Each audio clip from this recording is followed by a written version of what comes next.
Queridos irmãos, bom dia. É um prazer muito grande estar com vocês, apesar da distância, apesar do momento de reclusão que a gente se encontra.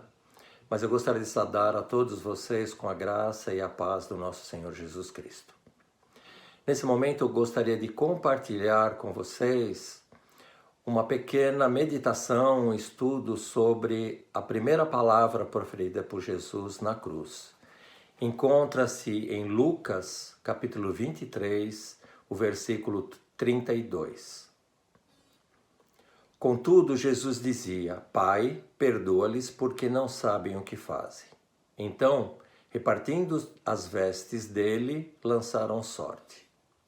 E eu gostaria de estar com os irmãos demonstrando o seguinte: o homem havia feito o seu pior nesse instante. Uma ação bárbara havia sido executada. Havia se criado um julgamento falso.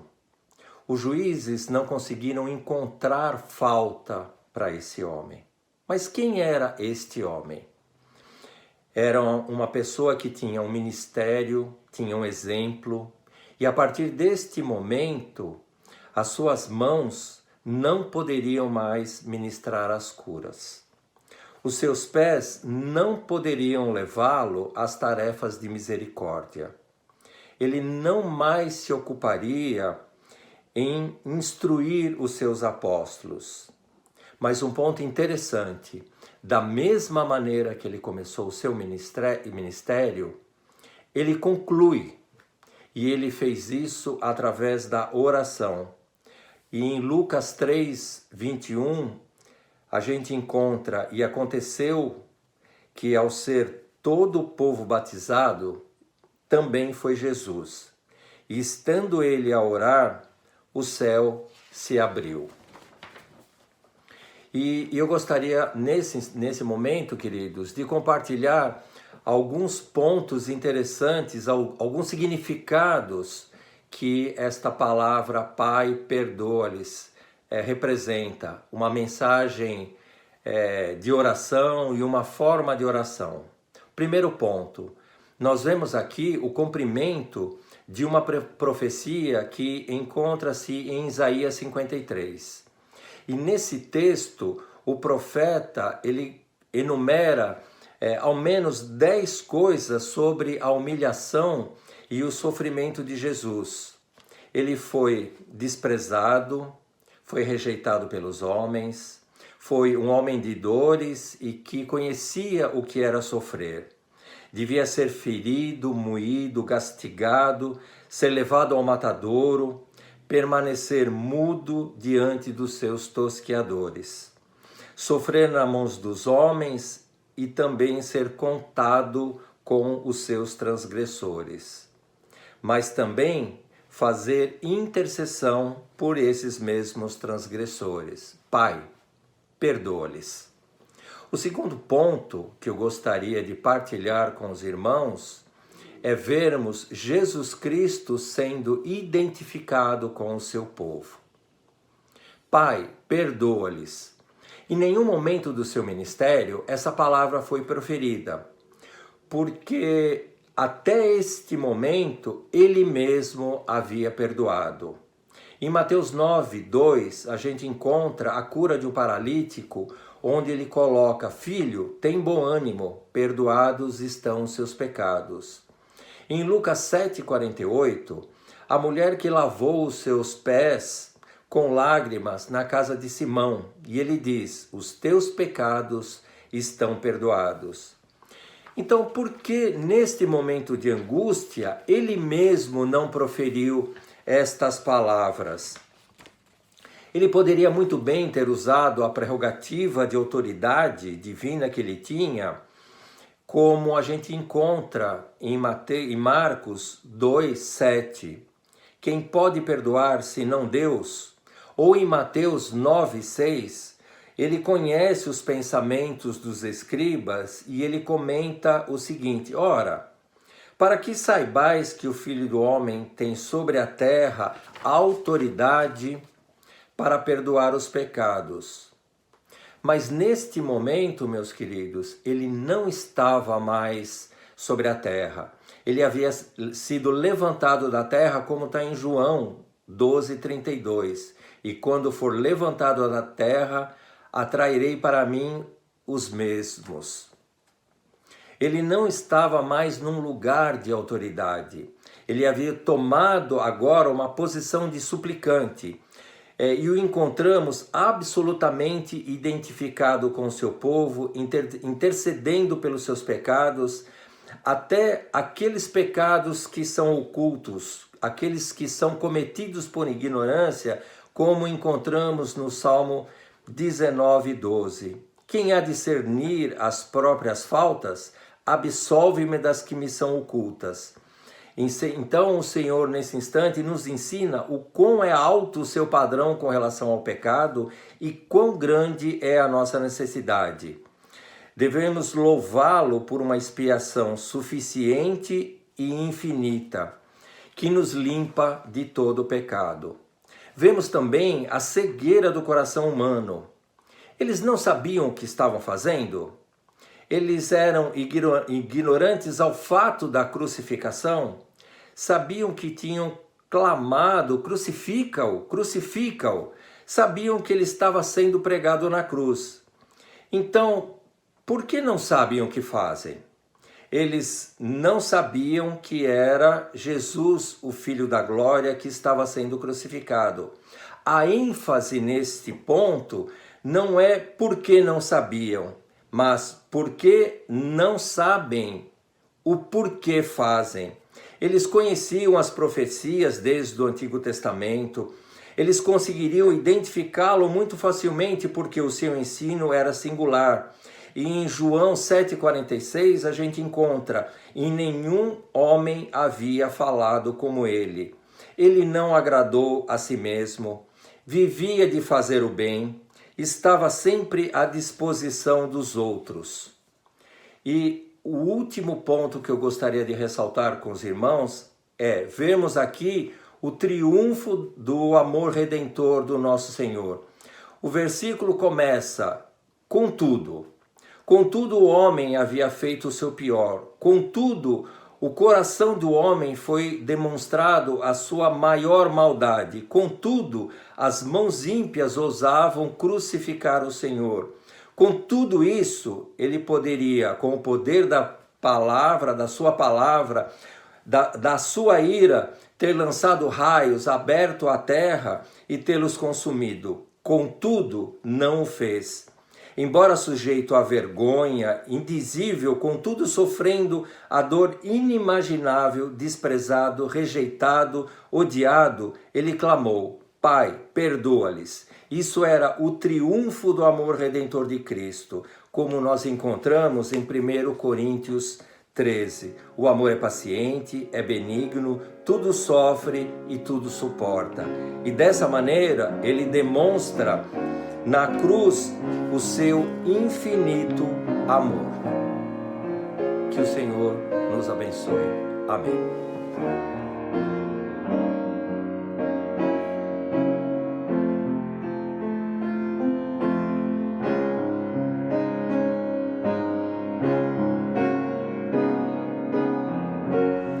Graça e paz, meus irmãos, da parte do nosso Senhor e Salvador Jesus Cristo.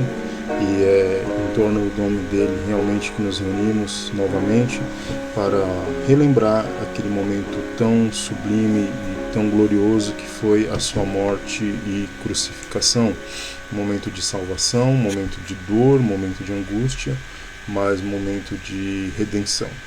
A sua segunda palavra, a segunda palavra de Jesus na cruz do Calvário está registrada no Evangelho de Lucas, capítulo 23, e o versículo 43 traz o registro. Em verdade te digo que hoje estarás comigo no paraíso. Nesse momento em que se encontra Jesus Cristo crucificado já no alto do Gólgota, ao seu lado dois ladrões, cada um a um lado, e essa frase é proferida em direção a um desses ladrões. Um ladrão desses é o ladrão que se arrepende, e o outro ladrão é o ladrão que não se arrepende. Do contrário, Outros textos vão mostrar que esse outro ladrão questiona Jesus Cristo, o importuna, enquanto este outro ladrão que recebe tais palavras e tal promessa tão sublime, ele reconhece a sua imperfeição e reconhece em Jesus Cristo um homem justo, um homem perfeito e um homem que pode lhe dar salvação. Uma pergunta própria desse texto é: quem é este homem, quem é este ladrão? A tradição da igreja vai dizer que este ladrão é assim chamado, como ladrão ou salteador no próprio Evangelho de Lucas, ele vai ser denominado como Dimas. A tradição vai dizer até que ele é santo, ele se torna um homem santo, porque ali no momento do Calvário ele recebe a salvação, e ele recebe essa promessa de estar com o próprio Cristo, estar com o próprio Messias, estar com o próprio Mestre aí no paraíso, então uma salvação certa e garantida. Uma outra questão que se levanta é o contexto de como esse homem foi parar na cruz, como esse homem chegou a tal situação, a tal circunstância.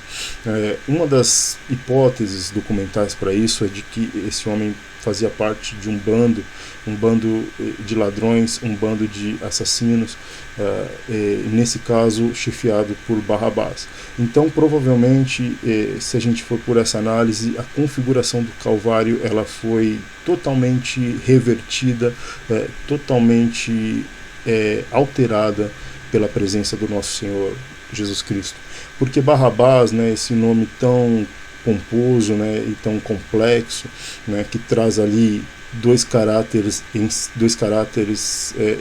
essenciais da vida messiânica de Jesus, o Bar, a filiação, e o Abba, então Bar e Abba, filho e pai, são elementos presentes, muito presentes na vida toda de Jesus Cristo. Então, por ora, esse homem que pode até ser confundido com o próprio Jesus Cristo, Jesus Cristo se apresentava como filho do homem, era assim que ele era reconhecido, e esse Barrabás no seu próprio nome já traz, o filho do pai.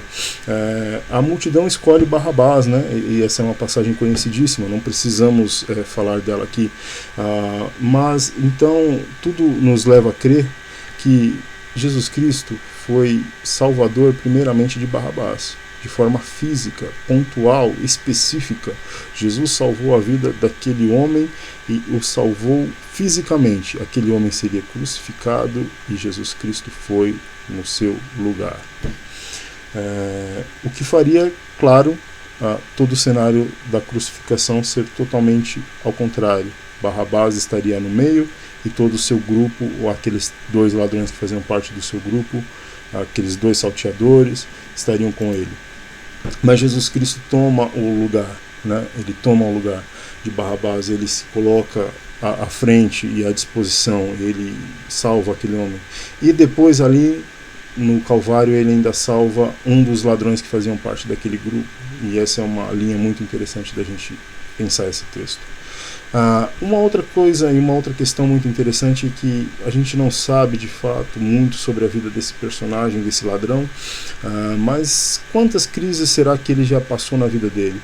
Provavelmente imensas, ele já tinha passado de várias crises, as próprias crises que o fizeram chegar nessa situação, ao se unir a um líder político revolucionário como Barrabás, que lutava contra o imperialismo romano, a poder se revoltar como um judeu que era, diante daquele descaso que era feito à sua nação, diante do roubo, diante da importunação romana, se revoltar contra os romanos. Por várias crises, obviamente, esse homem passou, mas de fato essa crise final, essa crise era a crise fatal. Estar diante do Calvário, estar diante da cruz, estar diante da sua perfeita, do momento pleno em que ele vai encontrar a morte. Não existe nenhuma outra garantia, a única garantia ali é a morte. Existem vários momentos de crise, meus irmãos, mas é importante, e a grande diferença entre os dois ladrões foi essa: reconhecer naquele momento de crise o Salvador, reconhecer naquele momento de crise, de dificuldade, que do lado dele existe alguém que realmente é justo e que ele, ao contrário, ele era injusto.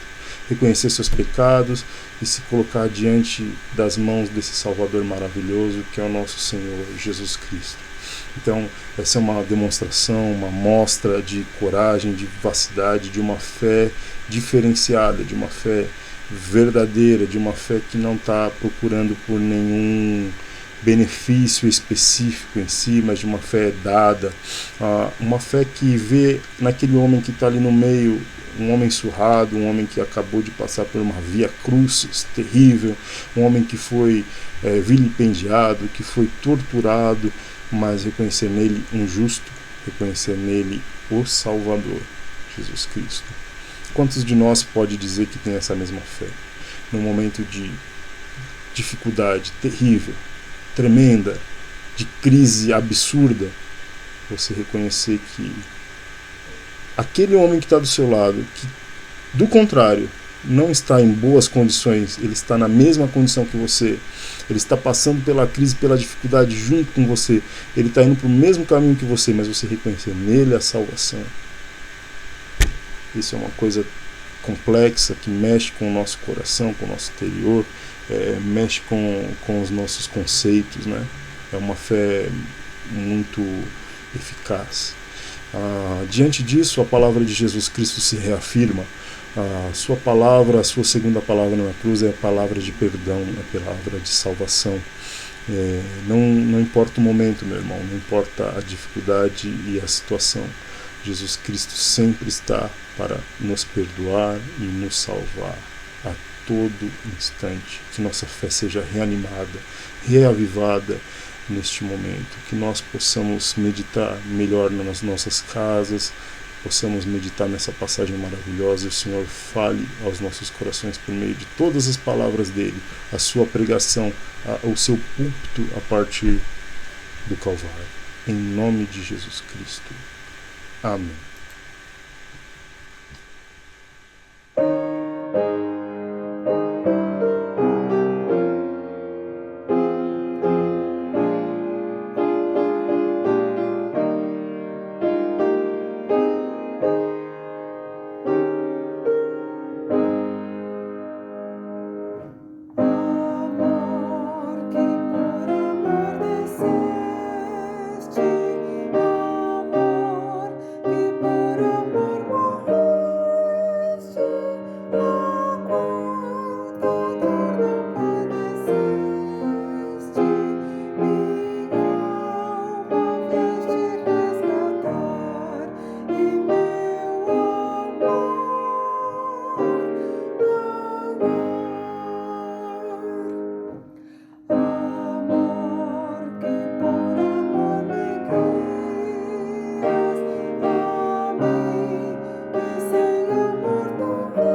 Bom dia, irmãos. Shalom, graça e paz a todos vocês.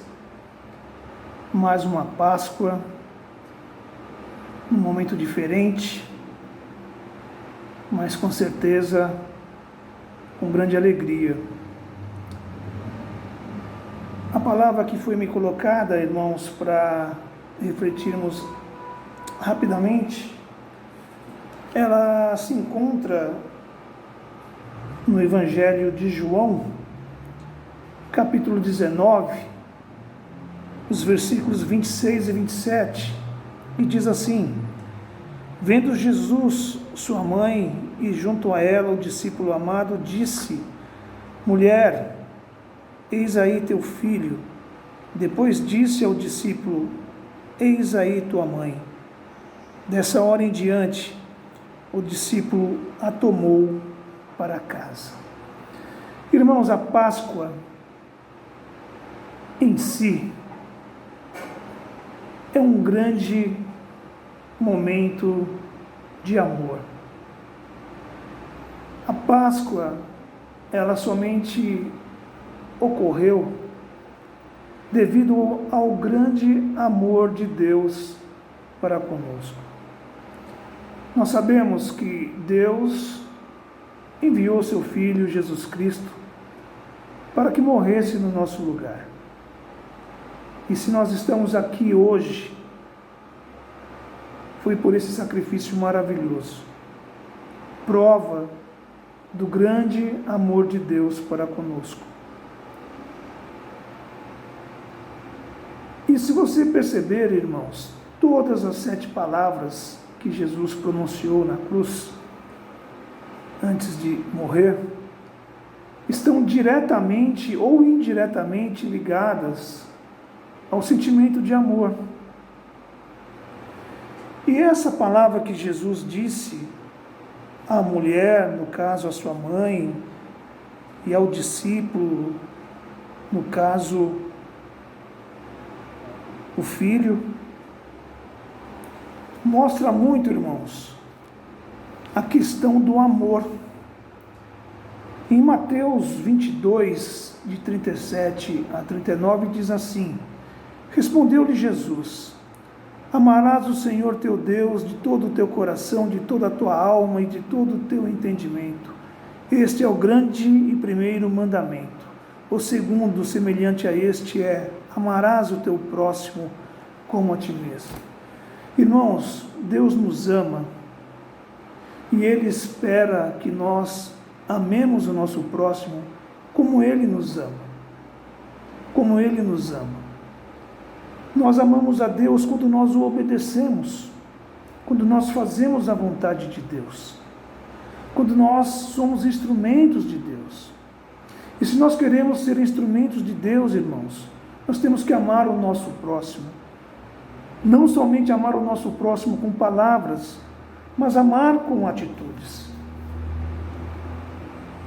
No livro de 1 Coríntios, capítulo 13, diz assim, a partir do versículo 4, de 4 a 8, o amor é paciente, é benigno, o amor não arde em ciúmes, não se ufana, não se ensoberbece, não se conduz inconvenientemente, não procura os seus interesses, não se exaspera, não se ressente do mal, não se alegra com a injustiça, mas regozija-se com a verdade. Tudo sofre, tudo crê, tudo espera e tudo suporta. O amor jamais acaba, mas havendo profecias desaparecerão, havendo língua cessarão, havendo ciência passará. Irmãos, nós temos que amar o nosso próximo, não somente de palavras, mas de atitudes. Muitas vezes é muito mais fácil falar do que agir, mas nós temos a convicção que Deus espera de nós a ação, não somente a palavra. Eu entendo que nesse momento de Páscoa, nesse tempo de Páscoa, é tempo de nós expressarmos o nosso amor. Expressarmos através de ações. E que essa expressão de amor não fique somente no tempo de Páscoa, mas que ela se torne algo corriqueiro em nossas vidas. Eu queria encerrar aqui com 3 pensamentos que falam muito sobre a questão do amor. A irmã Dulce diz assim: as pessoas que espalham o amor não têm tempo nem disposição para jogar pedras. Eu vou repetir, irmãos. As pessoas que espalham o amor não têm tempo nem disposição para jogar pedras.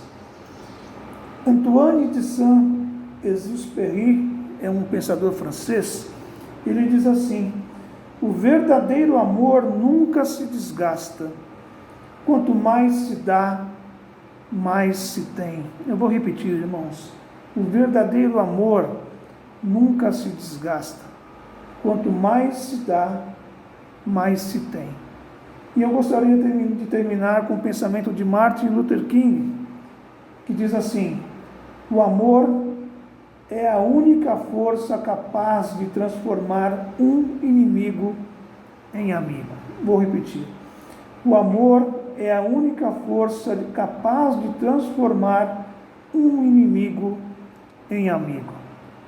Irmão, que Deus o abençoe, que Deus o fortaleça, que Deus esteja com você, que o amor de Deus realmente esteja sobre sua vida e que você transborde esse amor para o seu próximo, para aquelas pessoas que te cercam. Você dando amor, você recebe amor. Deus é amor e nós somos instrumentos de Deus nesse amor. Que Deus o abençoe. Amém.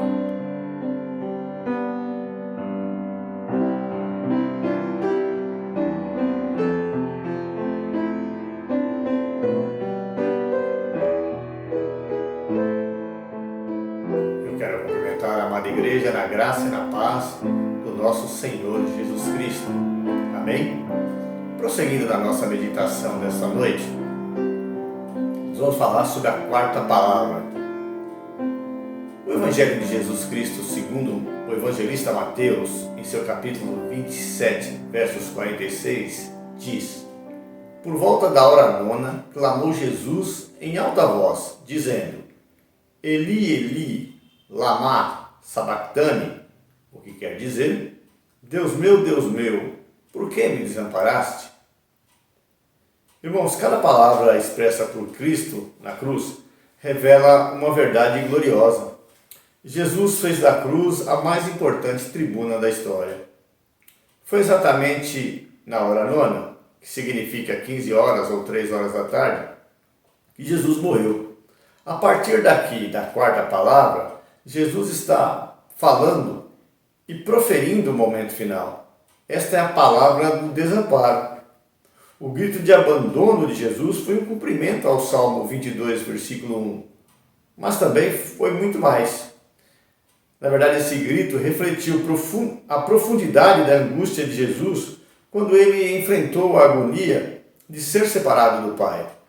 Mais tarde, os apóstolos perceberam que Jesus estava enfrentando a maldição do julgamento de Deus do pecado, a total, furiosa e amedrontadora ira do Todo-Poderoso Deus. Isso foi o mais agonizante para Jesus, que havia desfrutado da mais íntima relação de amor com o Pai desde toda a eternidade. Eu não sei se você já se perguntou por que Jesus disse: Deus meu, por que me desamparaste? Por que o Filho, motivo de deleite do Pai, foi abandonado naquelas condições? Será que o Pai não amava? Que pai desampara um filho no momento mais crucial, mais difícil pelo qual o filho passou? Por que um Deus que não esqueceria quem quer que seja, esqueceria de seu próprio Cristo? Por que Jesus foi desamparado? Porque o Pai o desamparou. Era preciso. E havia uma boa razão para isso.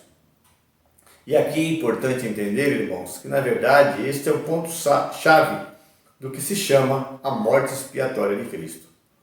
O Pai não pôde ampará-lo porque na verdade foi o próprio Pai quem lançou sobre Jesus a iniquidade de todos nós. Foi o próprio Pai que agradou moê-lo como está escrito no livro do profeta Isaías. Mas ele foi transpassado pelas nossas transgressões e moído pelas nossas iniquidades. O castigo que nos traz a paz estava sobre ele, e pelas suas pisaduras fomos sarados. Porque o salário do pecado é a morte, e ele, Cristo, se fez pecado por nós. Jesus foi feito pecado por nós, e ele foi feito maldição por nós. Deus lançou sobre Jesus o nosso pecado. E nesse momento, Cristo toma o nosso lugar como substituto e representante. O castigo que nos traz a paz estava sobre ele. A Bíblia diz que o Filho era amado pelo Pai desde a eternidade. Para o Filho, a presença do Pai era seu único prazer. Por isso, a ocultação da face do Pai era o gole mais amargo do cálice da ira de Deus que Jesus precisava sorver. Deus não poderia aliviar a carga de seu Filho. Deus não poderia tirar aquele cálice dele. O cálice da ira de Deus que deveria cair sobre nós, caiu sobre seu Filho. E a Bíblia diz que Deus não poupou seu próprio Filho. Antes, por todos nós o entregou. E porque Deus amou o mundo de tal maneira que deu seu Filho unigênito, para que todo aquele que nele crê não pereça, mas tenha vida eterna. E fez isso para amparar você e amparar a mim, para nos amparar. Note que Jesus se angustiou, mas em nenhum momento perdeu a confiança no Pai. Ele exclamou, Deus meu! Apesar da dor, Jesus sabia que o Pai ainda lhe pertencia. A retirada momentânea da presença do Pai não significava a retirada de seu amor. O brado de Jesus era um clamor de agonia, mas não de desconfiança. A agonia necessária para que a redenção fosse um plano perfeito. A justiça tinha que ser feita, a lei tinha que ser cumprida, e não havia outro caminho a não ser que ele morresse a sua morte no seu lugar, para que você e eu pudéssemos viver eternamente. Jesus foi desamparado pelo Pai para que você fosse perdoado e recebesse a vida eterna. Ali no Calvário, Jesus adquiriu para nós a eterna redenção. Você já pensou quanto custou isso para Deus? Quanto custou a sua salvação para Deus? Muitas vezes nós não paramos para refletir, para pensar a respeito disso. Quanto custou para Deus perdoar o meu pecado? Quanto? Você consegue imaginar o que o Filho de Deus suportou e sofreu para que você pudesse ser salvo? Jesus não foi àquela cruz porque Pilatos covardemente o entregou aos judeus, ou porque Judas o traiu, ou mesmo porque os soldados cruelmente o cravaram no madeiro. Não. Eles foram meros instrumentos usados por Deus. Jesus foi para aquela cruz porque foi o Pai que o enviou para morrer por nós. Jesus foi para aquela cruz voluntariamente, como está escrito no livro do profeta Isaías, no capítulo 53, no seu verso 7. Ele foi oprimido e humilhado, mas não abriu a boca. Como cordeiro foi levado ao matadouro, e como ovelha muda perante os seus tosqueadores, ele não abriu a boca. A cruz não foi um acidente. Assim como a ressurreição, meus irmãos, não foi uma surpresa.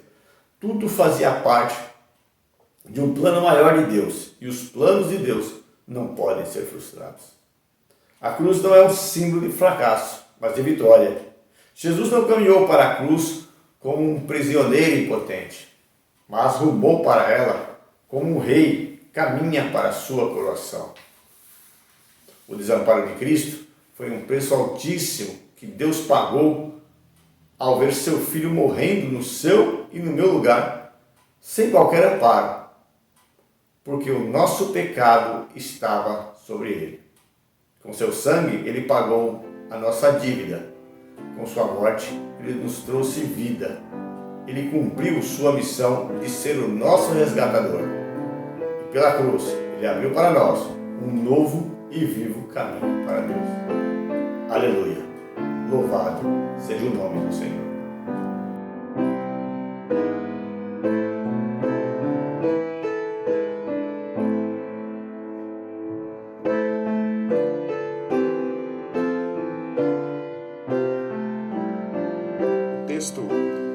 próxima palavra da cruz está no Evangelho de João, no capítulo 19, no versículo 28, que diz assim: Depois, vendo Jesus que tudo já estava consumado, para se cumprir a Escritura, disse: Tenho sede.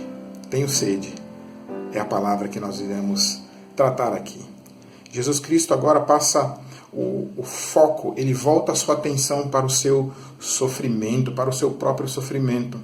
A sede do nosso Salvador na hora da morte nos faz lembrar sobre quem é Jesus e o que ele estava fazendo ali na cruz. Jesus Cristo, a Bíblia nos informa que ele teve sede, ele sentiu sede. E a sua sede foi uma sede verdadeira, foi uma sede genuína. A crucificação não foi uma encenação, não foi um teatro. A crucificação provocou uma longa e lenta desidratação no nosso Senhor. Sua sede era uma sede humana, era uma sede de quem estava morrendo. E isso é uma prova de que Jesus era de fato o homem. Jesus Cristo foi verdadeiramente homem e verdadeiramente Deus, totalmente homem e totalmente Deus. Era necessário que ele fosse homem. Isso era necessário para nos salvar, para morrer em nosso lugar, para pagar o preço que nós deveríamos pagar. Então, por isso, ele teria que ter sido homem de fato. A Bíblia nos ensina isso. Jesus Cristo chorou, Jesus Cristo teve fome, Jesus Cristo sentiu frio, calor, se sentiu cansado, se sentiu triste, abatido, alegre, expressou ira, teve as suas necessidades físicas e corporais, assim como nós também temos a nossa. E ler que Jesus disse na cruz que estava com sede é lembrar o quão completamente ele assumiu a nossa humanidade. Era de fato um homem que estava ali naquela cruz, sofrendo em nosso lugar. Mas também a Bíblia fala que essa sede de Jesus foi prevista, porque o texto diz assim: para se cumprir a Escritura. E por que ele diz isso? Por que o Evangelho registra isso, os Evangelhos, para se cumprir a Escritura? Porque é importante nós sabermos que Jesus teve sede. E por que Jesus externou isso? E por que isso também foi registrado nas páginas da Escritura? Era para mostrar que o Salvador era de fato o Messias prometido por Deus. Foi para se cumprir a Escritura que Jesus Cristo disse: tenho sede. Jesus é exatamente o tipo de Salvador que os profetas disseram que ele seria. E ali ele expressa isso, ele expressa a própria Escritura. O Antigo Testamento diz que Jesus seria traído por um inimigo, por um amigo íntimo, perdão. E ele foi traído com um beijo para que se cumprisse a Escritura, que seria totalmente inocente. Pilatos disse que ele não havia cometido crime algum para que se cumprisse a Escritura, que Jesus seria escarnecido e ele foi cuspido, esbofeteado e colocaram sobre ele uma coroa de espinhos para que se cumprisse a Escritura, que o Salvador seria contado entre os criminosos e ele foi crucificado entre dois ladrões para que se cumprisse a Escritura. Mas entre tantos outros textos aos quais foi profetizado acerca de Jesus, foi predito acerca de Jesus, há também aquele que diz que ele sentiria sede. O texto diz: secou-se o meu vigor, a minha língua se apega ao céu da boca. Isso está lá no Salmo 22, versículos 14 e 15. Há uma profecia também acerca da própria bebida oferecida a Jesus Cristo, no Salmo 69, 21. Eles pegam um vinagre, um vinho amargo e barato para oferecer a Jesus Cristo. Tudo que havia sido predito acerca de sua morte é cumprido na crucificação do nosso Senhor Jesus Cristo. O Senhor Jesus Cristo é o cumprimento de toda a profecia acerca do Messias. Ele foi predito, ele foi prometido, ele veio e ele nos salvou, e ele veio em figura humana. Somente um homem em figura humana poderia ter sofrido tanto quanto Cristo sofreu, e somente um homem poderia ter dito: tenho sede. Mas esse texto também nos lança a luz para uma esperança, porque Jesus Cristo ele sentiu sede por nós. para que nós jamais tivéssemos sede dele. E só ele é que tem a água da vida. A água que aquele que beber, que se alguém beber dela, jamais terá sede. A minha oração é para que você beba dessa água da vida. Que você beba e você vai ver, você nunca mais vai ter sede. A sua procura irá acabar.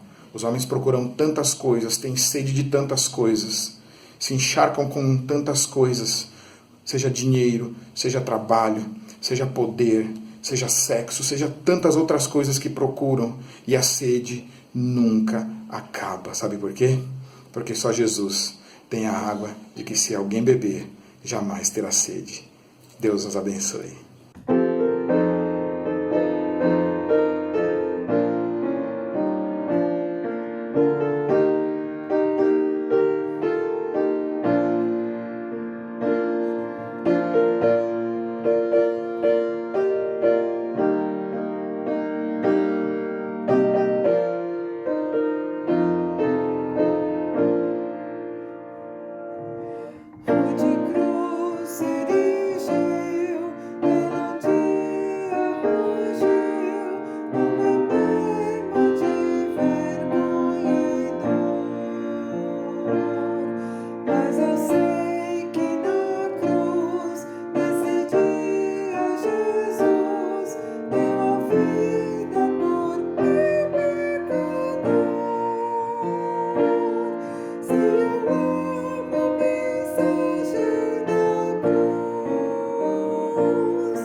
Bom dia, queridos irmãos.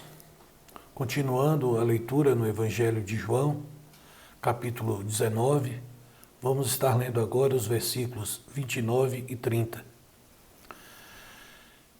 Estava, pois, ali um vaso cheio de vinagre. Encheram de vinagre uma esponja e, pondo-a no isopo, lhe achegaram à boca. E quando Jesus tomou o vinagre, disse: Tetelestai, está consumado. E, inclinando a cabeça, entregou o Espírito. Queridos irmãos, a sexta palavra da cruz pode nos parecer triste e até mesmo um lamento de derrota. Mas, pelo contrário, ela é um brando de vitória. Quando ouvimos a crucificação de Cristo, ou quando vemos filmes a respeito da paixão de Cristo, somos levados a pensar que todo aquele sofrimento foi causado porque os fariseus, os doutores da lei, não aceitavam que Jesus era o Messias e por isso tinham raiva dele. Ou então, porque Jesus não atendia às suas expectativas. Eles esperavam que fosse um grande rei, que fosse um grande general poderoso, que com grande poder iria subjugar os povos que oprimiam os judeus, como era o caso do Império Romano na época. Mas, irmãos, nada disso foi que levou Cristo a ser crucificado. Em Tito 2,14, lemos: foi ele que se entregou à morte por nós, para nos libertar de toda a maldade e purificar para si mesmo um povo que lhe pertença em exclusivo e se dedique a fazer o bem. Ele mesmo se entregou por nós. O motivo dele ser crucificado foi o meu pecado, foi o seu pecado. É preciso que tenhamos consciência plena disso, que o nosso pecado foi o motivo de Cristo ter sido crucificado na cruz. O pecado de cada um de nós. Só com essa consciência é que vamos entender o verdadeiro sentido do sofrimento de Cristo na cruz. Irmãos, de acordo com o dicionário, a palavra consumado significa algo cujo desenvolvimento ou procedimento se encontra realizado por completo. Mais alguns sinônimos: concluído, realizado, irremediável, acabado. Indo para o grego, que foi a língua em que o Novo Testamento foi escrito, a palavra para consumado é tetelestai, que significa dívida paga completamente. Deus nos ama, mas Ele é um Deus de justiça e Ele não poderia nos salvar sem que nós pagássemos pelos nossos pecados. Mas Ele também, meus queridos, é um Deus onisciente e misericordioso. E Ele sabia que nós não teríamos como pagar tamanho preço. Era impossível ao homem pagar um preço tão alto. Por isso, a única maneira de nos salvarmos era que Ele assumisse para si a dívida e oferecesse a Jesus Cristo, seu Filho, para sofrer e pagar na cruz o nosso pecado. Em João 3,16, nós lemos: porque Deus amou o mundo de tal maneira que deu o seu Filho unigênito, para que todo aquele que crê não pereça, mas tenha vida eterna. Concluindo, meus irmãos, que nesse tempo de pandemia, onde vemos a mão de Deus agindo poderosamente sobre as nações, possamos perceber que era nós que deveríamos passar por todo aquele sofrimento de Cristo. E mesmo assim, não ia adiantar o nosso sacrifício, porque seríamos como um animal aleijado, defeituoso, que não poderia cobrir nenhum pecado. Mas Cristo, o Cordeiro Santo de Deus, pagou por nós. Está consumado. Tetelestai. A dívida está paga completamente. Aleluia. Amém.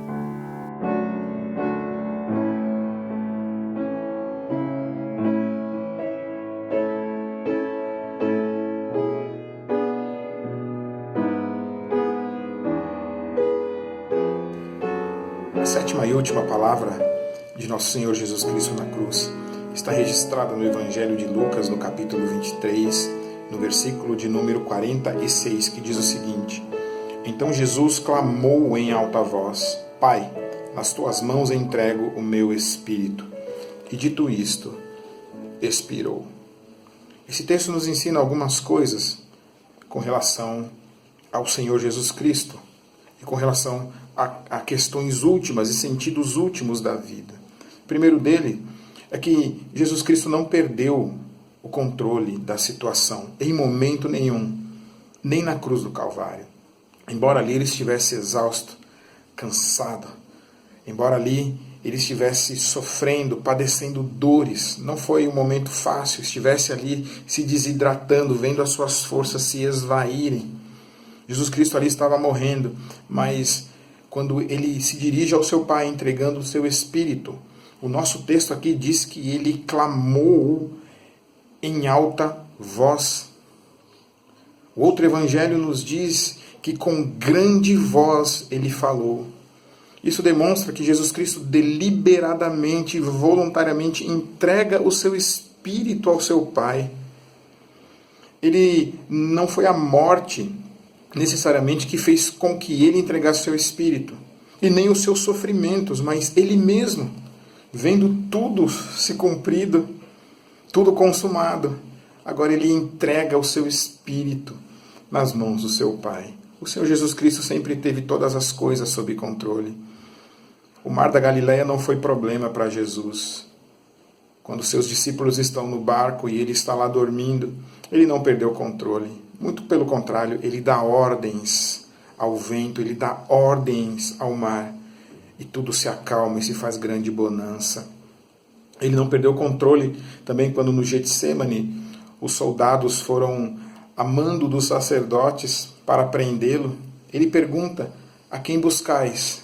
Os soldados dizem: a Jesus de Nazaré. E Jesus Cristo diz: eu sou. Dizendo isso, os soldados vão para trás e caem por terra, é assim que diz o texto bíblico. Ele não havia perdido o controle, ele mesmo voluntariamente se entrega. Quando ele diz eu sou, veja que ele está dizendo ali, ele está usando um nome que era um nome de Deus, aquele mesmo nome ao qual o Senhor falou para Moisés, quando Moisés disse: se os israelitas perguntarem quem me enviou, o que eu vou dizer a eles? O Senhor diz a Moisés, diz que o eu sou o que sou, que o eu sou está enviando. É o eu sou que está aqui na cruz do Calvário se entregando voluntariamente. Ele nunca perdeu o controle, mas ele voluntariamente se entrega. O texto também nos diz que Deus é o Pai de Jesus Cristo. Na cruz, o Senhor não deixou de ser Pai de Cristo. Jesus Cristo não ficou órfão na cruz. Deus nunca deixou de ser o Pai de Jesus Cristo. Foi como Pai que ele enviou o seu Filho ao mundo para morrer, e era como Pai que Deus estava esperando no fim para recebê-lo com alegria no céu. Jesus Cristo não ficou órfão, não perdeu a sua paternidade no momento da cruz. Muito pelo contrário, Jesus Cristo ainda pôde chamar o Deus, o seu Deus, de Pai. Mas esse texto nos fala principalmente sobre a vida além da sepultura, o sentido da vida. Esta última palavra nos ensina que há vida além da sepultura. Jesus entrega o seu Espírito nas mãos do seu Pai e indica que o Espírito, essa parte imortal do ser humano, ele não morre na sepultura. Ele sobrevive após a morte. E a pergunta que eu faço para você é a seguinte: você está preparado para a vida após a morte? Você sabe para onde você vai após a sua morte? O Senhor Jesus Cristo ensinou tanto sobre céu, que foi para onde ele ia, tanto com relação ao inferno. Jesus Cristo ensinou sobre o inferno. E a pergunta é: qual caminho você tem seguido? Você pode chegar no fim da sua vida e dizer: Pai, nas minhas mãos entrego o meu espírito? Nós não sabemos quando partiremos daqui dessa terra. Nós não sabemos quando morreremos. Se será hoje, amanhã, daqui 1, 2 semanas, daqui 1 ano, 10 anos, enfim, nós não sabemos. Mas a pergunta é: você sabe para onde você vai? Você poderia falar como Jesus Cristo? Naquele último momento, no último suspiro da sua vida, você poderia dizer: Pai, nas tuas mãos entrego o meu espírito. Eu espero que você possa dizer isso. Eu espero que você, quando chegar lá no fim da sua vida, possa com confiança, assim como Jesus Cristo exclamou, dizer: Pai, nas tuas mãos entrego o meu espírito, e ter a certeza que quando você abrir os seus olhos novamente, o seu Pai estará te esperando amorosamente e Jesus Cristo ao lado dele. Que o Senhor te abençoe, que o Senhor te dê paz. Amém.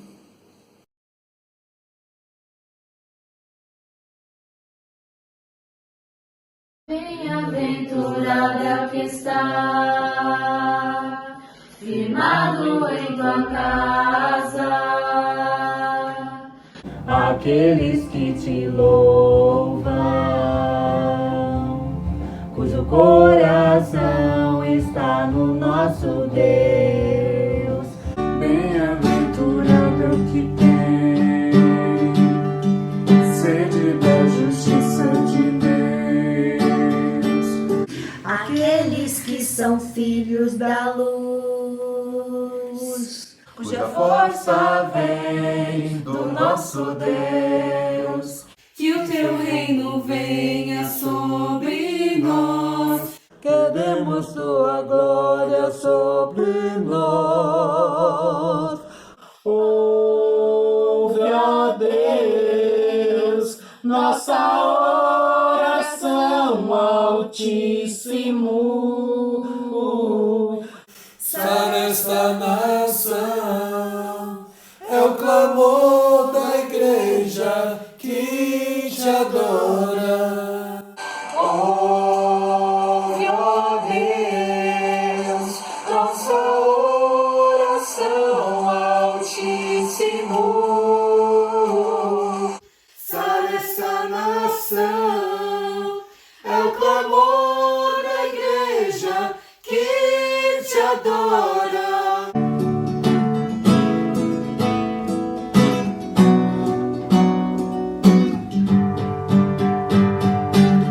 Só tu és santo, só tu és santo, só tu és santo, Senhor.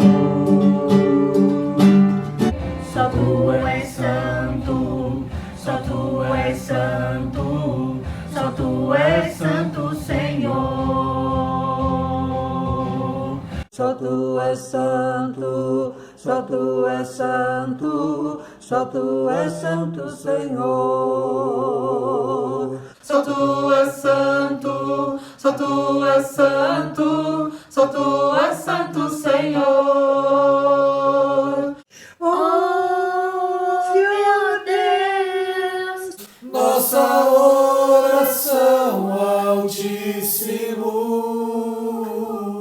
Sara essa nação, é o clamor da igreja que te adora.